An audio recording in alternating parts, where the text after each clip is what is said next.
Bismillahirrahmanirrahim. Assalamualaikum warahmatullahi wabarakatuh. Ketemu lagi dengan saya, Coach Ridwan Abadi, di seri Business Maturity. Bagaimana menumbuhkan usaha Anda.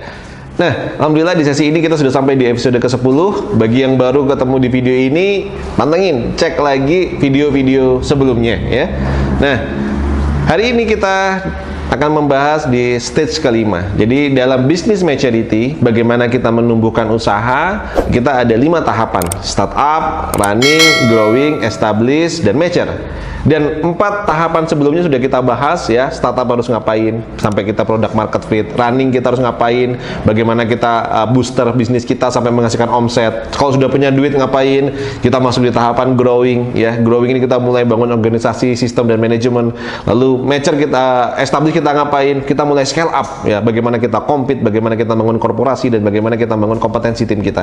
Nah, sekarang kita sudah masuk di tahapan terakhir.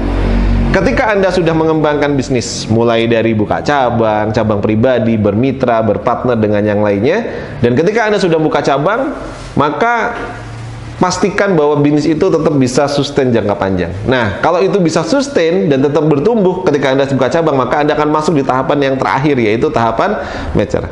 Mature ini apa? Organisasi sudah matang, sistemnya sudah matang gitu ya. Bisnis kita itu sudah di tahapan yang benar-benar sudah bagus. Nah, maka apa yang dilakukan? Saya mengumpamakan kayak gini. Bisnis itu kan kayak kendaraan, dan kita tuh kayak driver. Kita tuh kayak supir. Kita yang menentukan bisnis kita mau kita bawa kemana. Pertanyaan saya, sampai kapan kita mau jadi driver terus? Nggak pengen. Ya, kita duduk di belakang, ada yang nyetirin. Pasti pengen kan? Nah, maka ada satu titik di mana kita sudah mulai berpikir untuk pensiun dari perusahaan. Ada waktu kita berpikir untuk kita bisa mendelegasikan.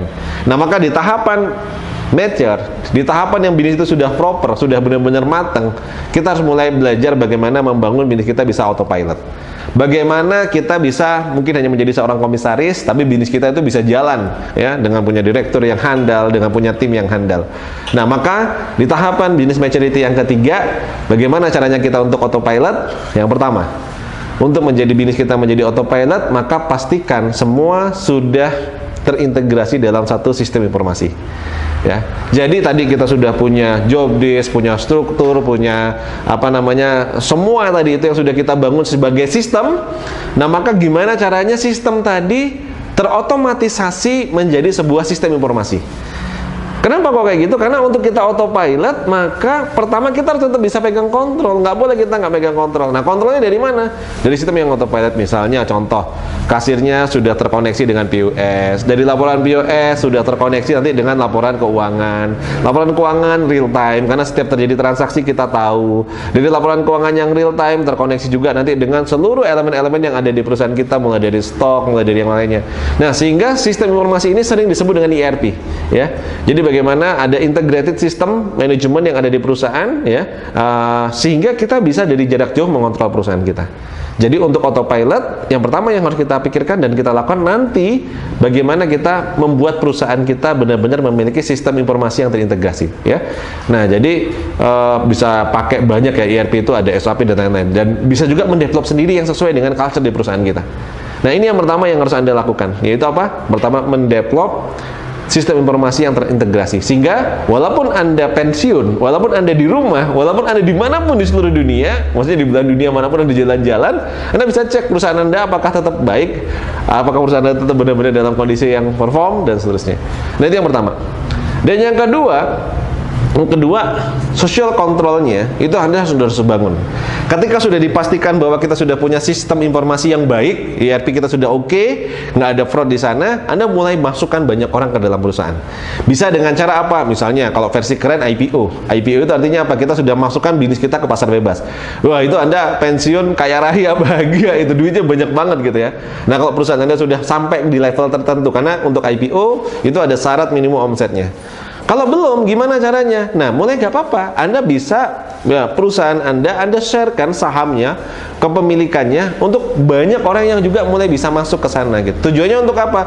Agar yang kontrol perusahaan bukan hanya kita sebagai komisaris, tapi kita bisa dikontrol juga ada pihak, ya, artinya para investor, orang-orang lain yang terlibat. Kenapa? Karena kadang kalau hanya kita sendiri, kadang toleransi dari kita cukup banyak. Tapi ketika sudah banyak orang yang ikut memiliki perusahaan kita, ya, jadi kita masukkan shareholder di istilahnya, yang kedua ini, maka akan banyak orang-orang yang bisa ngelihat, dan Anda dapat duit kan sebagai pemilik perusahaan yang bisa Anda pakai untuk yang lainnya gitu. Tapi artinya di konteks ini Anda mulai menikmati hasilnya, ya. Nah, pendekatannya apa? Pendekatannya ada 3 sih sebenarnya. Yang pertama, bisnis Anda bisa benar-benar Anda jual gitu. Jadi di tahapan mature itu ya sudahlah, pensiun dijual. Contohnya kayak tadi case-nya misalnya Moka tadi dijual hampir nilainya 2T kepada apa namanya Gojek dan seterusnya. Itu kan nggak sedikit, 2 triliun Anda pensiun pegang duit 2 triliun lumayan juga ya. Ya itu Anda mau buat bisnis baru juga boleh, Anda mau beli aset sebanyak-banyaknya juga oke gitu. Itu contoh yang pertama ya, bisa dijual. Atau yang kedua, Anda tetap memiliki tapi Anda lempar ke pasar saham tadi pakai IPO. Contohnya, itu juga Anda akan panen raya luar biasa gitu ya, banyak banget. Dan yang ketiga, di tahapan ini kalau misalnya contoh ternyata Anda nggak memilih untuk menjual, maka apa yang bisa Anda lakukan? Delegasikan. Delegasikan itu bisa diwariskan ke anak, ke siapa gitu ya. Atau delegasikan juga artinya Anda bisa pilih orang yang bisa menjadi CEO atau bisa menjadi direktur di perusahaan Anda. Nah, tapi syaratnya yang pertama harus beres dulu, yaitu apa? Aspek tadi, sistem informasi manajemennya harus kekawal. Nah, yang kedua, ya Anda memilih opsi, ya memilih opsi apa yang mau Anda lakukan dalam konteksnya tadi itu. Anda pensiun, apakah mau Anda jual, apakah Anda IPO kan, atau Anda masukkan banyak shareholder yang masuk ke yang lainnya. Dan yang ketiga, mulai lakukan yang namanya delegasi. Nah, delegasi ini, ya kalau misalnya tetap Anda pengen memiliki perusahaan Anda, nah pada saat proses delegasi inilah yang paling penting, paling krusial. Kenapa saya bilang ini paling penting dan paling krusial? Karena jangan sampai kita salah. Banyak perusahaan, contohnya kalau kita ngelihat, sering ada pepatah generasi 1 itu membangun, generasi 2 itu membesarkan, generasi ketiga itu menghabiskan, kira-kira gitu. Kenapa? Karena proses delegasinya nggak tepat. Nah, kita harus prepare orang yang akan kita kader untuk mendelegasikan, entah itu anak kita, entah itu keluarga kita, entah itu tim kita, maka pastikan dia punya kompetensi dan dia paham 5 tahapan business maturity. Dia tahu, kenapa? Karena dalam konteksnya apa namanya siklusnya sebuah perusahaan, kadang ada perusahaan yang dia sudah sampai level ke established atau mature sekalipun, ketika trennya itu dia berubah, dia bisa kayak ditarik mundur ke startup lagi. Jadi kayak siklusnya itu kayak bisa si Kominfo dia sudah mature nih, sebenarnya sudah oke.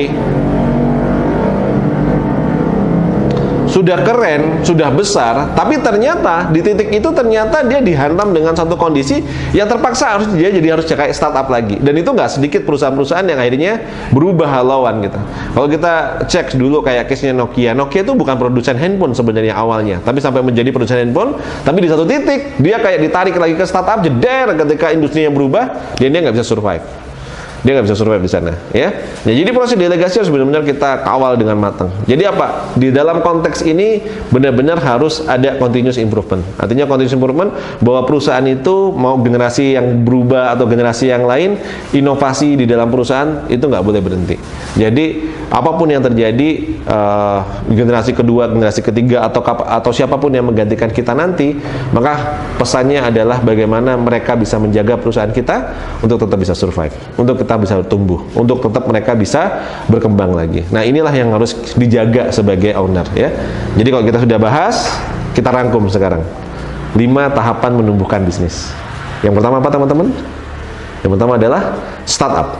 Pastikan apa? Kuncinya product market fit. Sampai jalan, kita naik di tahap kedua. Tahap kedua apa? Running. Di tahapan running, pastikan ngomset, punya duit, tapi jangan ke lifestyle, jangan fokus pada cost, ciptakan cash untuk apa? Membiayai yang ketiga, membangun organisasi, sistem, dan manajemen. Organisasi, sistem, manajemen sudah beres, perusahaan kita berkembang, ya, akhirnya kita bisa masuk tahapan keempat, apa? Establish. Modelnya buka cabang, entah itu kemitraan, entah itu franchise, entah itu bentuk distribusi atau yang lainnya. Cabang kita di mana-mana, perusahaan kita semakin besar, jangan berpuas dulu. Pastikan benar-benar sampai dia masuk dalam tahapan maturity. Nah, di dalam tahapan yang ketiga tadi, establish, harus apa? Pastikan dia bisa compete, pastikan dia membangun korporasi, pastikan dia punya kompetensi. Kalau ini sudah beres, baru masuk ke yang kelima. Yang kelima apa? Yang kelima, kita rangkum lagi tadi, yang pertama yang harus kita lakukan adalah sistemasi yang secara integrated sistem informasinya. Jadi entah itu ERP, jadi polanya, membangun ERP-nya agar bisa dikontrol dimanapun. Yang kedua, tentukan skema pensiunnya, Anda mau gimana, apakah mau Anda jual, apakah nanti Anda mau IPO kan, atau mau Anda wariskan atau yang lainnya. Dan yang ketiga, Tentukan mekanisme delegasinya. Anda delegasikan seperti apa? Persiapkan kompetensinya untuk Anda mendelegasikan. Dan yang terakhir, yang keempat, pastikan ada namanya continuous improvement. Kenapa? Perusahaan yang sudah mature sekalipun, sudah besar sekalipun, tidak ada jaminan tidak akan tertindas oleh yang namanya perubahan. Maka inovasi adalah satu keharusan. Nah, inilah 5 tahapan business maturity. Nah, nanti setelah ini masih ada 1 atau 2 video lagi kita akan bahas tentang bagaimana survive di masa pandemi, bagaimana tetap bisa bertumbuh menghadapi kondisi yang sulit ini, ya. Nah, itu saya Ridwan Abadi, mohon maaf apabila salah kata. Saya akhiri ya sesi kita hari ini dan ketemu lagi di pertemuan-pertemuan berikutnya. Sampai jumpa.